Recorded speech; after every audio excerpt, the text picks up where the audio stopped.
Hello friends, welcome to CEC Live Lectures. Dear friends, with a continuation in a series on information securities, we have conducted numerous sessions, and today also we are going to talk more on information securities. Specifically, we are going to talk on risk management. Friends, for the discussion, we have with us in our studios Dr. Pavitra Bharadwaj. Dr. Pavitra Bharadwaj is Assistant Professor in Department of Computer Science, Jesus and Mary College, University of Delhi.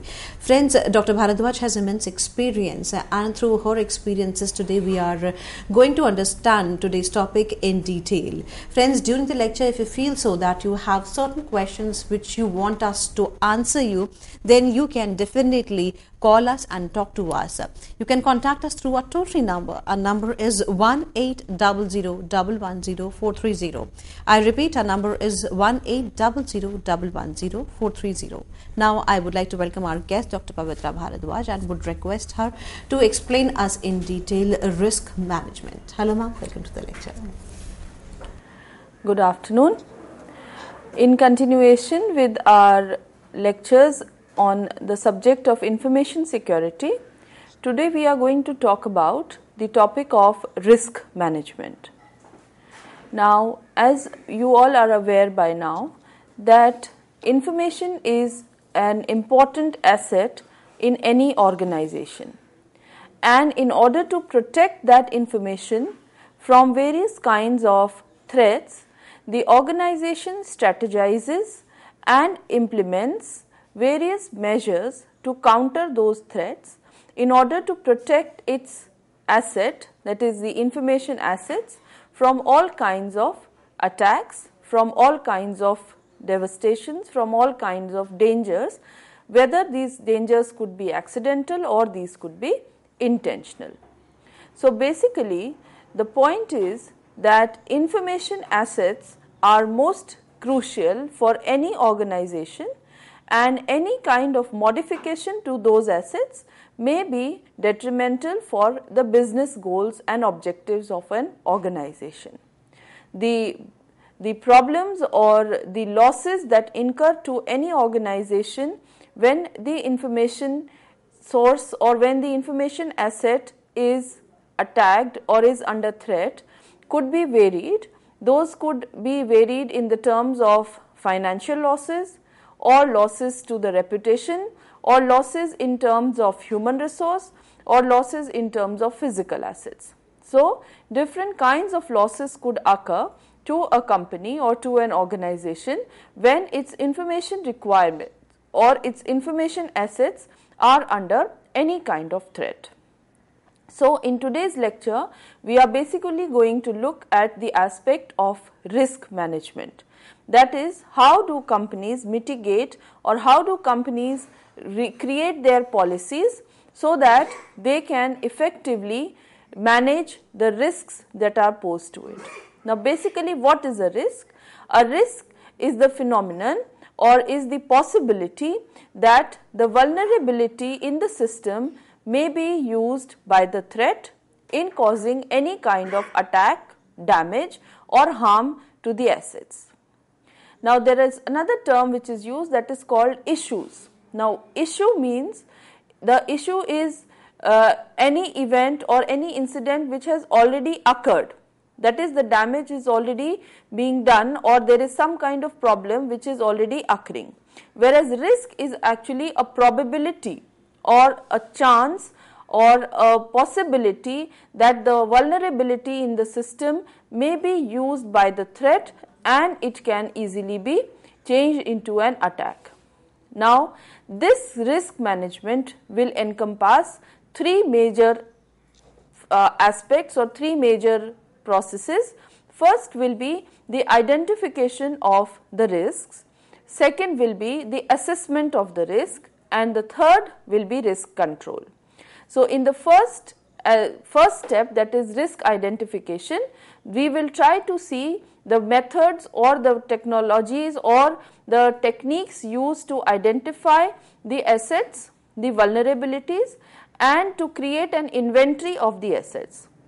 Unless you know what is to be protected, you will not be able to provide effective protection. So, the first step will actually identify the assets, the vulnerabilities, the threats, and therefore we will calculate the risk amounting to those assets due to those vulnerabilities and threats. In the second step, that is risk assessment, the risks will be assessed in terms of how much damage the risk can cause, what is the magnitude of the damage, what is the frequency of the loss that is going to occur, and we will also see the various aspects of controlling the risks, or what is called as the cost benefit analysis aspect, that is whether the control strategies that are being applied to control the risks are costing more than the actual cost of the asset. So this kind of analysis is also done in the second phase, that is risk assessment, and the third phase shall be risk control, in which we will be discussing the various strategies to mitigate or to defer or to detect the risk or to terminate the risk. So we will see what are the various approaches that can be used to meet the risks or to control the risk in any kind of given environment. So to start on, I would like to start with an important saying by a famous Chinese philosopher, that is Sun Tzu, who said that in order to know your enemy, you should first know yourself. So in this case, all organizations, they design and create safe environments so that business processes can run in them. So if you know yourself, you can be better prepared to fight with your enemy. So if you know yourself, you have a good chance of winning. If you know yourself as well as your enemy, then nobody can cause you defeat. And if you don't know either yourself or the enemy, then it will mean that your victory is under serious threat, or it is doubtful, extremely doubtful. So in this case also, we will try to know our own strengths, weaknesses, and also the strengths and weaknesses of our enemies. So what is a risk? So if we look at the definition, a risk is a potential or future event that, if occurs, will have a negative impact on the business objectives of an organization. A risk must have uncertainty, that is, it is a probability or a likelihood that it may happen, and it must have a measurable impact. So the impact of the risk may be in terms of money, that is monetary terms, or other criteria which are acceptable like reputation.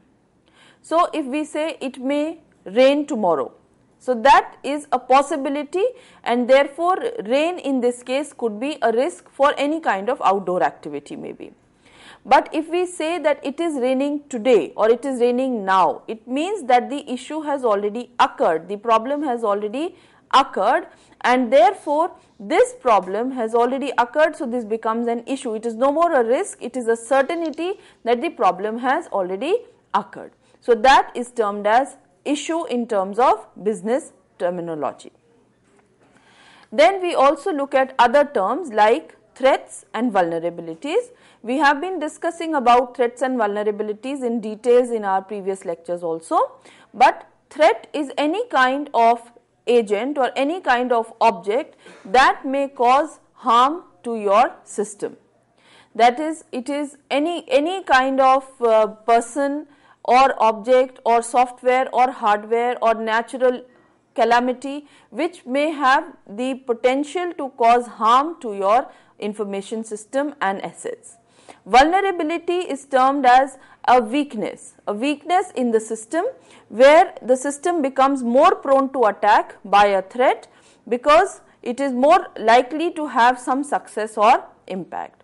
For example, for fire, a vulnerability would be the presence of inflammable material, example like for example paper. Then we have controls. So controls are actually the countermeasures for vulnerabilities so that they can easily mitigate the threats.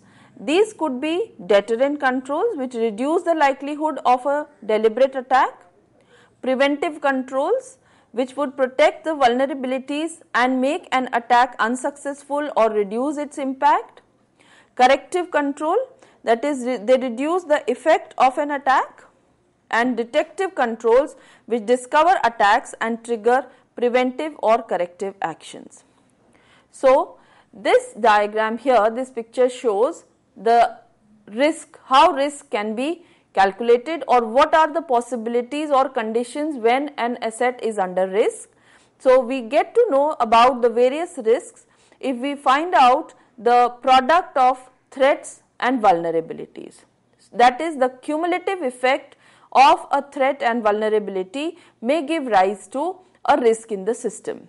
For example, business disruption is the risk, which may be due to a threat by an angry employee, and the vulnerability could be the software bug. So, the angry employee could use the software bug to cause or to disrupt the business operations or the procedures and processes of the company. Therefore, we can see in this case, we can see a number of risk factors have been put up. Even we see that threat agents may include a government also, because a government may change its policies, so it is a threat agent, and because of the change in policy, the business has to be changed. So, that becomes a vulnerability, and because of this change in policy which is causing the business plan to change, your business process may be under, or your profits may be under risk. The revenues which are coming out may be under risk. So, therefore, we can say that risk is actually a product of threats and vulnerabilities. When threats and vulnerabilities they meet, then there is a risk of an attack. So, not all threats are devastating and not all threats are serious. There are some threats which are more perceived, and there are some others which are more realistic threats. So, we have to the information security specialist is the person whose role is to differentiate between these two kinds of hypothetical threats or real threats which are more probable to occur, and that probability of a threat causing the harm is termed as the risk. So, a risk basically is the potential that a given threat will exploit the vulnerabilities of an asset or group of assets and thereby cause harm to the organization. Risk management is the process of identifying, controlling and minimizing or eliminating security risks that may affect information systems for an acceptable cost. Assessment of risk and the implementation of procedures and practices designed to control the level of risk. Risk assessment is the assessment of threats to impact on and vulnerabilities of information and information processing facilities and the likelihood of their occurrence.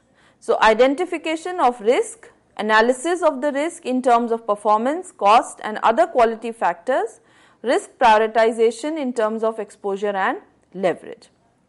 So, actually in this case, risk management will be the entire process by which we will find out what the risks are, and risk management will also encompass the calculation of the cost or the magnitude of loss that the risk is going to incur to the system. If we see that the risk is under acceptable norms, or if the organization feels that the cost of controlling the risk is more than the cost of the assets being protected, then the organization may decide its future course of action accordingly. So, in case of risk management, all these aspects shall be taken up. Then we also see two terms, that is risk appetite and residual risk. Now, risk appetite is defined as the quantity and nature of risk that organizations are willing to accept as a trade-off between perfect security and unlimited accessibility. And residual risk, that is, it has not been completely removed, shifted or planned. The goal of information security is to bring the residual risk into line with the risk appetite. So, in this diagram we can see that if this is the total risk faced by an asset. Now, in this case the lower portion says this is the amount of asset value which is protected by safeguards, therefore, it is not under any risk. Then we have the amount of threat reduced by safeguards, Then we have the amount of vulnerability reduced by safeguards, and finally which is left over is the residual risk, that is the risk that has not been covered by any of the safeguards. So this residual risk should always be less than the risk appetite. Risk appetite is actually that amount of risk which the company is ready to bear, or that amount of risk which the company is ready to trade off. Because what we are saying is that perfect security is something which is very costly to achieve, and most organizations do not feel the need of having that kind of expenditure on security. Therefore, there is some amount of risk for which the companies are acceptable, and they are okay, and these kinds of risks can easily be borne by the companies. For example, if we have a company which is situated on the 5th floor of a building, so this kind of an office is very less vulnerable to any kind of flooding attack. So the company may take this kind of risk as in the acceptable range. But there is residual risk, which is the risk which is still remaining after employing all kinds of safeguards. So the company's decision is to check whether the risk appetite exceeds the residual risk. In that case, the situation is fine and the company may simply go for a risk control strategy, and in case the residual risk exceeds the risk appetite, in that case the situation is that the assets are now prone to high risk and they are more vulnerable. So the company needs to go for an extensive security plan and procedure. So in case of risk management, as I said, we are going to talk about 3 processes, that is risk identification, risk assessment and risk control. In risk identification, basically we are going to follow 4 steps, that is identify, inventory and categorize the assets. Then we will classify, value and prioritize the assets. After that, identification and prioritization of the threats takes place, and finally specific vulnerabilities of the assets are clearly charted out. So in case of risk identification, basically it involves with identifying, classifying and prioritizing an organization's assets. A threat assessment process identifies and quantifies the risk facing each asset. So risk identification basically is the step through which the organization or the security experts are going to find out all the assets. They are going to prepare a worksheet, a chart of all the assets and their perceived value, their actual value. Then they are going to find out about all the threats which are there in the company. All kinds of threats are charted out, the vulnerabilities are charted out, and a systematic document is prepared by the end of the risk identification phase. So an inventory of all the assets is created so that the company knows what to protect and how much to protect. Also questions like whom to protect it from, what are the threats, is also answered in this step of risk identification. So if you see the diagram, we can see that these are the components of risk identification. In the first phase, the planning and organization process is done. After that, inventory identification and categorization of assets is done. Then classification, valuation and prioritization of assets is done. After that, identification and prioritization of threats is done, and finally specific asset vulnerabilities are detected. If you can see, this is an iterative process, that is from the last step we go back to the first step. So this is an ongoing process. As long as the company has its assets, this process will never stop, because each day poses a new kind of threat to the information system. So this is an iterative process that we are going to discuss.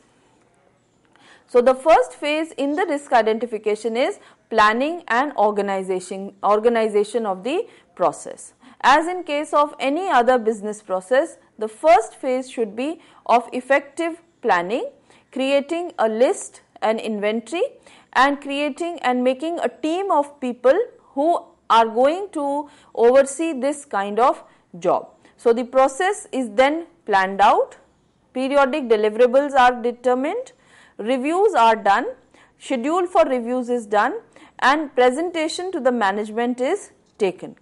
The tasks are laid out, assignments are made, and timetables are discussed. So, basically in this case, the company, the information security people are going to look at the perspective of creating a team and a schedule and a workflow and convincing the management for what kind of policy they are going to present before them and the need for securing the organization. So, this is the first step, that is the planning and organization of the process.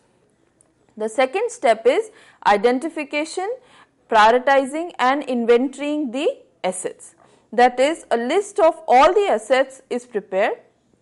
The main assets in an information system, as we all have discussed before also, these are people, data and information, software, hardware, networking and procedures.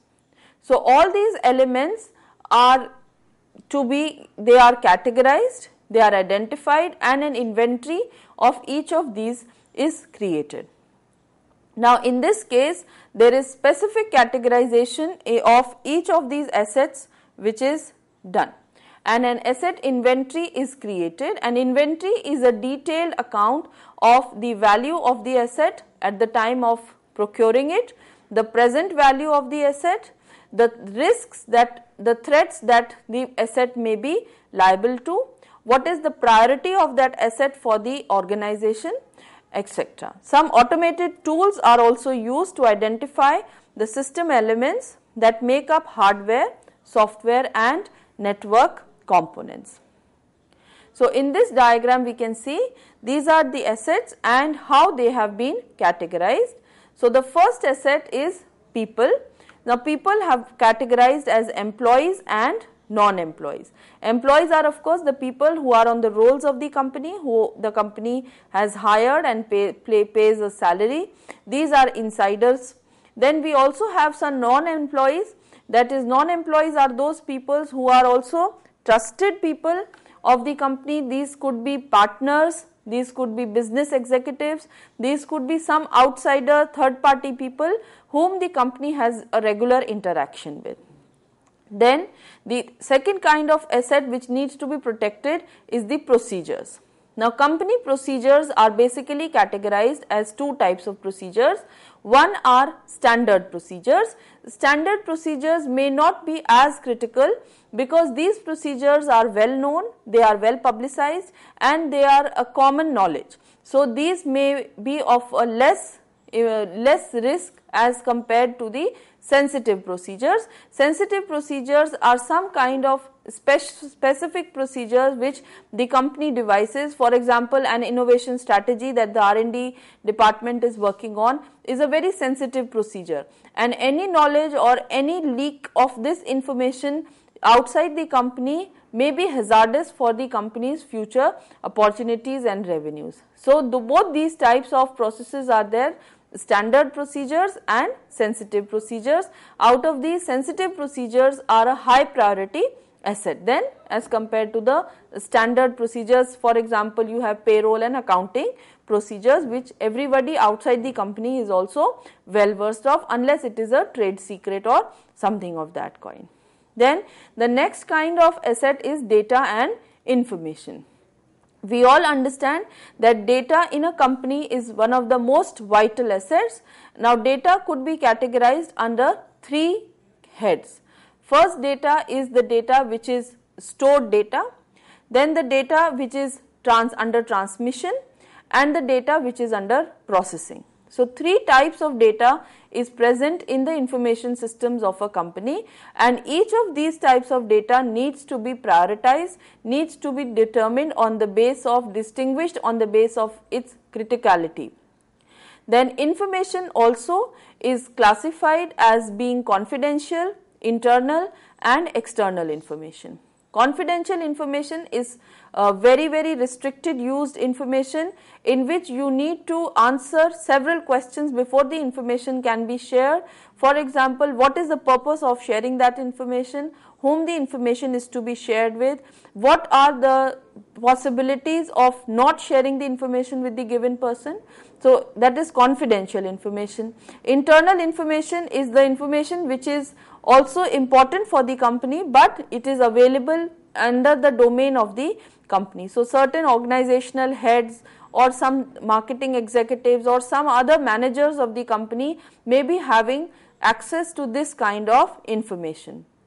Then the third type of information is the external information, which is the information available in the public domain. For example, all information on the company's websites is coming under external information, which is available to any and everyone for scrutiny, available free of cost on the internet. So three types of information assets are there in the company or in the organization, which needs to be protected or which are under risk. Out of these, because these are different types of assets, so different kinds of risks may be put under these assets. Then the next is software.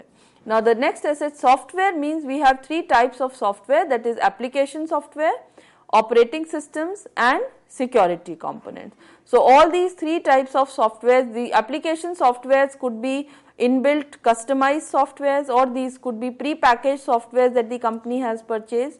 Then we have operating system softwares which also need to be protected, and then we have some specific softwares which are installed only for the purpose of securing the other assets of the company. So all these assets, all these software assets are also under the inventory, and all these should be categorized, and all these should be divided as high priority and high risk, or high priority and low risk, etc.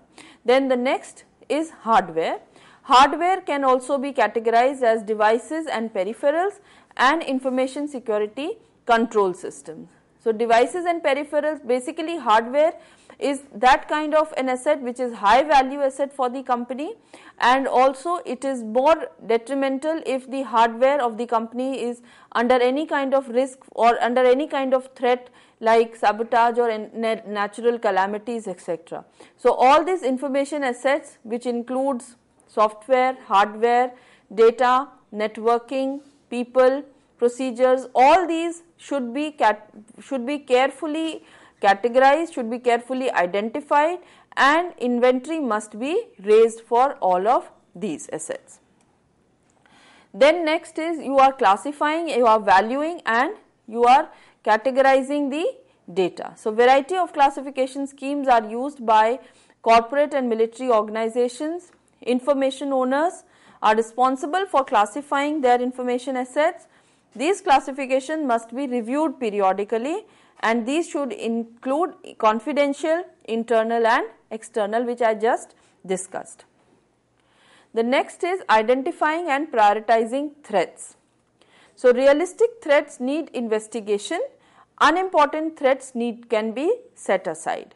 So threat assessment will include answers to questions like what is the frequency of the threat, how often the threat occurs, what is the damage that the threat does, what is the magnitude of the damage the threat does, what are the control measures which are present in order to mitigate that threat in the company, then what are the different kinds of assets that are under damage or that are under danger because of that particular threat, then what are the easily available tools, techniques that are there to cover up or to meet the threat or the possibility of an attack due to that threat. So under this case, all this kind of threats assessment and their valuation and the possibility or the attack, how much attack a threat can cause, all these are studied and prioritized. So in this case also we have high priority threats and we have certain threats which are a little unrealistic. For example, compromise to intellectual property. Then we have deviations in quality of service. So for each of these threats, a magnitude or a number is attached. That is the periodicity of the threat and the damage the threat will do to the company in terms of this damage could be calculated in monetary terms or in different other standard terms which the company has taken. So, we will continue with the next part of this in a short while. Thank you. With this note, thank you, ma'am. Thank you so very much for giving us a productive session. And this, friends, the lecture will be continued, so you are requested to be with us. Thank you. Thank you so very much.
Hello friends, welcome back to this session where we are discussing on risk management. We believe that through our previous session you have discovered as well as learned a lot.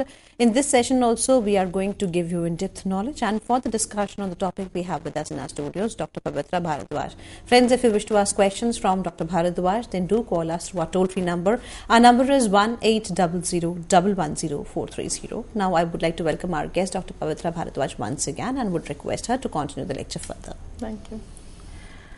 So, we were discussing about identification phase in the risk management, and we are talking about identifying and prioritizing the vulnerabilities and the threats.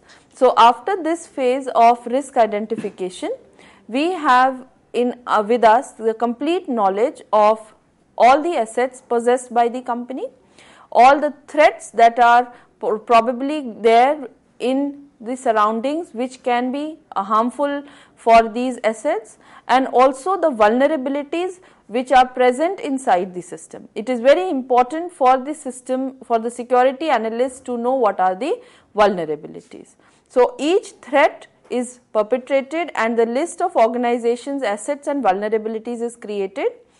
Process works best when people with diverse backgrounds within the organization work iteratively in a series of brainstorming sessions, and therefore at the end of the risk identification process, prioritized list of assets with their vulnerabilities is achieved. So, after this phase of risk assessment, the next phase, that is the risk assessment starts. After risk identification, the next phase that starts is risk assessment. In this case, it evaluates the relative risk for each vulnerability. It assigns a risk rating or score to each information asset, and planning and organization of the risk assessment is another important phase. In this case, basically the goal is to find out the probability that a risk will occur and the damage that the risk, in case the risk occurs or in case the risk comes real, what is the damage that the company will face, what is the loss that the company is going to meet because of this kind of risk. So, in this case, we are going in this risk assessment phase, there will be cost benefit analysis which will be done, there will be different types of calculations that will be done, there will be qualitative and quantitative analysis of all aspects of risk that will be taken care of. Now, the risk assessment process can be divided into different stages which you can see: the plan and organizing process, then determining the loss frequency, evaluating the loss magnitude, then calculating the risk and assessing the risk acceptability. So, in this case, the first is determining the loss frequency, that is, this phase will describe an assessment of the likelihood of an attack combined with the expected probability of success. Assign a numeric value to likelihood, typically an annual value, and determine the attack's success probability by estimating quantitative value. For example, 10% for the likelihood of a successful attack, value subject to uncertainty. Now, in this case, first thing will be that a plan or a business plan for assessment will be calculated, just like all the other business processes are implemented. In the same way, this process will be taken care of. A team will be formed for assessment and it will be taken up. Then we have the determining the frequency of the loss. How many times a year is there a possibility for a loss to occur? Generally, this is taken in a per year basis, that is that is, if for example an espionage attack will occur once in 5 years. So, in that case the likelihood will be 1/5. Similarly, we will also find out the probability or the success probability of estimating quantitative value, that is, how much of the asset will be damaged in case an attack is happening or in case the vulnerability is realized by the attack. So, how much is the danger or how much damage will be done. So, basically in this case the frequency or the likelihood of the attack is determined and found out that what is the probability of the success. In the second case, the magnitude of the loss is evaluated, that is, in this case it is determined that how much of the information asset could be lost if the attack was successful. This is also known as asset exposure. Now, this combines with the value of information asset with the percentage of asset lost in event of a successful attack. And then we have, in this case, it is difficult to evaluate the magnitude of the loss because sometimes it is difficult to evaluate the information asset. It estimate the percentage of information asset lost during best case, worst case and most likely scenarios. So, evaluating the magnitude of the loss is a very tricky step in case of risk assessment because this is difficult to assess the actual value of the asset. Then we have the risk calculation. This is an important aspect, that is, risk is calculated as the loss frequency multiplied by the loss magnitude minus the percentage of risk mitigated by controls and adding the controls which are of uncertainty. Once again I will explain this. The risk or the amount of risk is calculated as a numerical factor which is calculated by finding out the product of the loss frequency and the magnitude of the loss. So, this will give us the total amount of loss which will occur. To this we add the amount of loss, or the value of the asset which is lost. So, this will add to the risk and from this the uncertainty factor is subtracted. So, this will give us a realistic assessment of the risk. Out of this, the frequency of the risk or the frequency of the loss is determined with certainty, but the magnitude of the loss may be a variable term depending on the asset for which the risk is being calculated. Then the next is calculating the risk acceptability. Now, we have understood already that for each threat and associated vulnerability that have residual risk, we create a ranking of relative risk levels. Now, the residual risk is the leftover risk after the organization has done everything feasible to protect its assets. If risk appetite is less than the residual risk, it must look for additional strategies to further reduce the risk. If the risk appetite is greater than the residual risk, it must proceed to the later stages of risk control. So, in this case, once we see that what amount of risk is acceptable to the company, this we come to terms by the risk appetite. Risk appetite, as we have already discussed, is the amount of risk which the company agrees to carry on with, because 100% risk security may not be a feasible idea, may not be a business friendly idea. So, in this case, the company will decide on what is the appetite or how much risk is welcomed by the company, is accepted by the company, which it can take up. But in case of residual risk, that is the risk which is left after taking all the safeguards, after using all kinds of protection mechanisms, even then there is some risk which is left.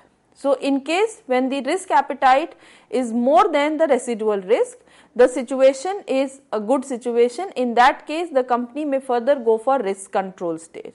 But if the residual risk remained, that after putting all kinds of safeguard exceeds the risk appetite, in this case the company or the security personnel should ensure, should go back to the first phase of risk identification and find out methods to reduce the amount of risk which is left.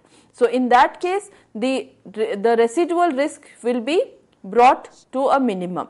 The point is not to make the residual risk zero, but to bring it in line with the risk appetite. That is, the residual risk and the risk appetite should be in line with each other. So, after this phase, the next phase which comes in is the documenting the results of this phase. So, the final summarized document which is prepared after risk assessment is called the ranked vulnerability risk worksheet. Now, worksheet this describes asset, relative value, the vulnerability, the loss frequency and the loss magnitude. Ranked vulnerability risk worksheet is the initial working document for the next step in the risk management process, that is assessing and controlling the risk. So, after the ranked vulnerability worksheet has been prepared in the risk assessment, this document will serve as an input document for the next phase, that is called the risk control phase. So, in this case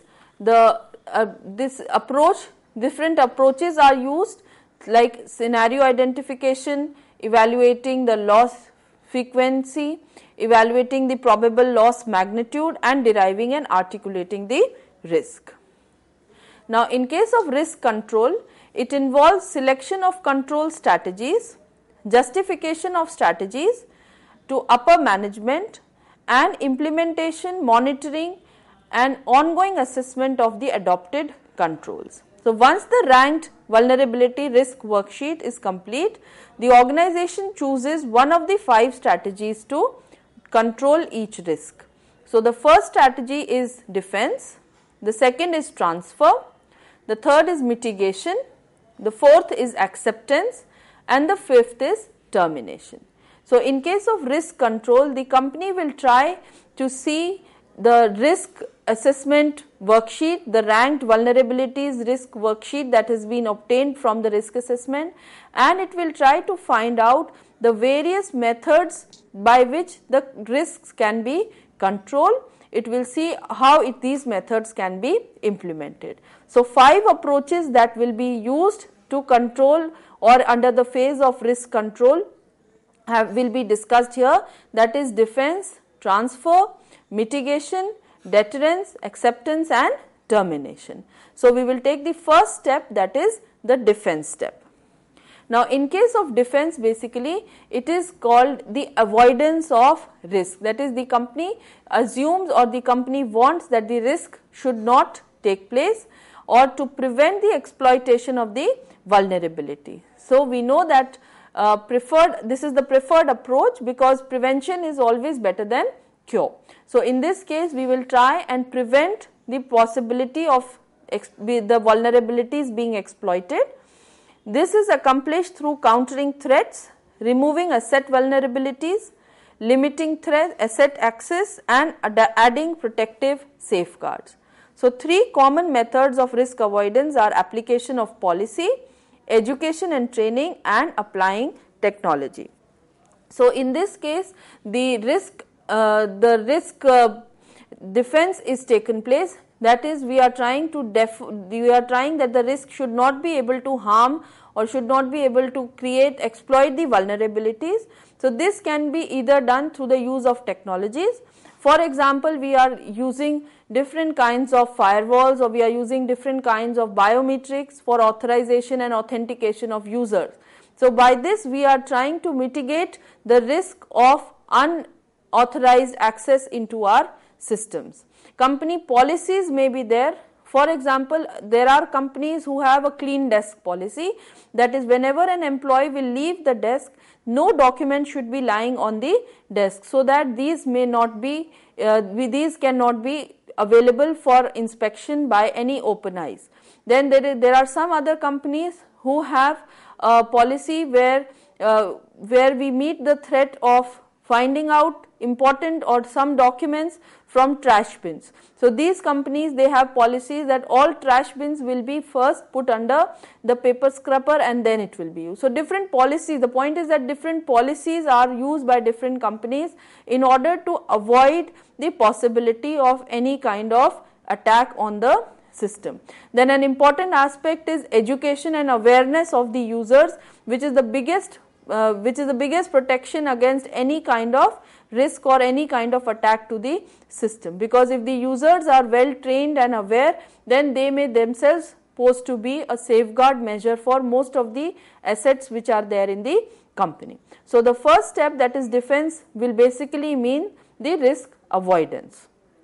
In spite of avoiding the risk, or in spite of having a strong defense, there will be situations where the risk will still make through, or the risk will come to real terms and the company will be faced with an attack. So, in this case, the next step that the company will have to take is to mitigate the risk or to meet the risk.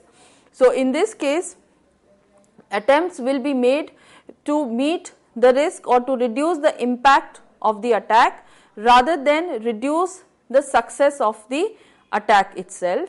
So, this approach includes three types of plans. First is incident response plan, in which the actions to take while the incident is in progress.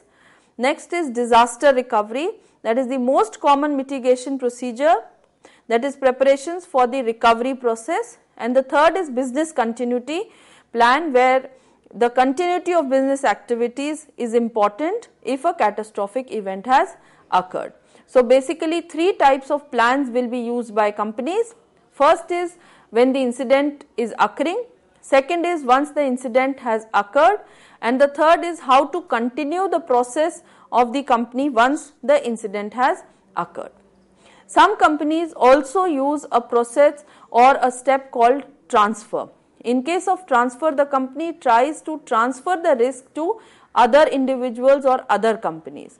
By this we mean that the company itself may not have enough infrastructure for coming up or for mitigating the risk. So, they will try to hire some third party companies or some specialist people who will transfer or who will take care of their security requirements and who will transfer the who will look after the securing of the assets of the company. Some companies also try to transfer the risk of some assets by using other mechanisms like insurance, so that the part of the risk is covered through these. So, this insurance etc. can work well only with the physical assets like buildings and equipment, but not with other information assets like the intangible assets of the company. The next step is acceptance and termination. Now, in case of acceptance, we do nothing to protect a vulnerability and accept the outcome of its exploitation. It is valid only when the particular function, service, information or asset does not justify the cost of protection. And in case of termination, the directs organization to avoid business activities that introduce uncontrollable risk. This may seek an alternate mechanism to meet the customer needs. So, acceptance basically is to say that okay, the risk is there, but still I will go on with the activity or I will keep on with the asset, because the overall damage that the risk may cause or the vulnerability, if it is exploited, the attack which will occur may not be as detrimental or as determining for the company's assets as the asset themselves, the cost of the assets is. So, the company does not make any kind of active plan to protect or to control the risk. And the third and the last type of action plan that a company may choose is termination. Termination means that they are using a kind of strategy where they are using an alternate mechanism to meet their business needs and activities, and they are not going for activities which may lead to any kind of uncontrolled risks. So, now this is important that we have seen that in this case we have seen three stages: risk identification, how risks are identified, how assets, vulnerabilities and threats are identified. In the second step, the assessment of each of these is done, and in the third step the control strategy is chosen. Now, it is important how a company chooses its control strategy. So, it needs to know the value of the asset, and the value of the asset and the level of threat play an important role in selection of the strategy. So, certain rules of thumb are used, like when a vulnerability exists, when it will be exploited, when the attacker's cost will be less than the potential gain, or whether the potential loss is substantial. So, all these will help in taking up the decision on which strategy to use for controlling the risk. Now, risk handling decisions is taken by several points. As you can see in this diagram, a system is designed.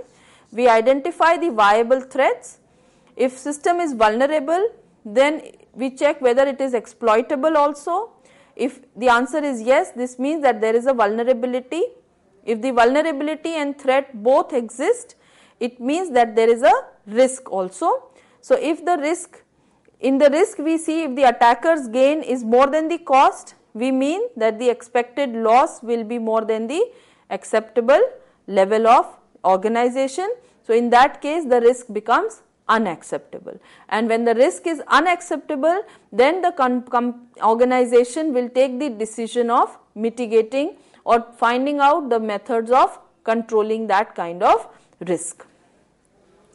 So, the controls which are used by the security experts, these need to be justified, because the cost of each control may be a heavy liability on the company. So, the specific vulnerability and all consequences of the vulnerability to the information asset are to be studied carefully. Then advantages and disadvantages of each control are to be examined, and it is not just taking the effective cost of the safeguard, but it will also mean the development, acquisition, training, implementation cost, service cost and the cost of maintenance. So, any control which is procured by the company has to pass all these tests and has to be approved by on all these standards. So, asset valuation is done and expected loss per risk is stated. It is calculated by annualized loss expectancy. Annualized loss expectancy is a product of single loss expectancy and annualized rate of occurrence. So, single loss expectancy means the value of the asset multiplied by the exposure factor. As we had already discussed, exposure factor is the amount of damage that is expected when an attack will occur on any kind of asset. Now, for this, a cost benefit analysis or a cost benefit formula is used. Now, the cost benefit analysis, it sees that the annualized loss expectancy prior to the use of the safeguard minus the annualized loss expectancy after the safeguard minus the annualized cost of the safeguard. So, this cost benefit analysis factor is calculated and it is used from earlier assessment before implementation of the proposed control is done. So, once this value is determined, there are standards in the company and in each business domain which will help take the decision on what kind of risk management strategy the company should employ or not. Next is implementation and monitoring of the risk control. Risk control is an ongoing process and it is not a one-time function that the company has to undertake. So, the selection of the control strategy is the beginning actually. The strategy and accompanying controls are implemented and monitored on an ongoing basis to determine effectiveness and accurately calculate the estimated residual risk. So, after the residual risk is calculated, and this process will go on, as we have seen in the different flow charts. For each threat that comes to the company, for each vulnerability that is identified, the risks have to be determined, and once the risks are determined, then control measures have to be taken up. So, this process will go on when new assets are added to the organization or new vulnerabilities and new threats arise in the surroundings. So, we have a risk control cycle here, which is again a flow chart which shows how this risk control activity will take place. So, the first step is that we identify the assets, then we prepare the ranked vulnerability risk worksheet, that is in the risk assessment, then we develop control strategy and plan. After this, the implementation of the controls takes place, then controls are assessed. If the controls are adequate, then we go for the next step, that is the maintenance step. If they are not adequate, then another strategy is to be used. In maintenance, again the risk to information asset is calculated. If it is acceptable, then the risk is measured for another asset. If it is not acceptable, then again we go back to the step of developing control strategy plan, that is a new plan has to be controlled. So, we see that this is a cyclical process. After a risk has been eliminated or after a risk factors have been determined, we take it up for the next asset. So, this process will go on as long as the business is thriving. So, there are different types of risk control practices, like qualitative and quantitative practices are there. Qualitative practices are those in which we use non-numerical measures. In case of quantitative, the actual values are used, but in most cases the metrics which are used are qualitative metrics are generally used, because quantitative metrics are very difficult to be obtained and exact value is not used and only estimates are used. Therefore, it is more effective to use qualitative control practices instead of quantitative practices. And then the National Institute of Standards and Technology has also given its risk management framework, which has frame risk, assess the risk, respond to the determined risk, and monitor the risk on an ongoing basis. So, this is the NIST risk management process framework which we have seen.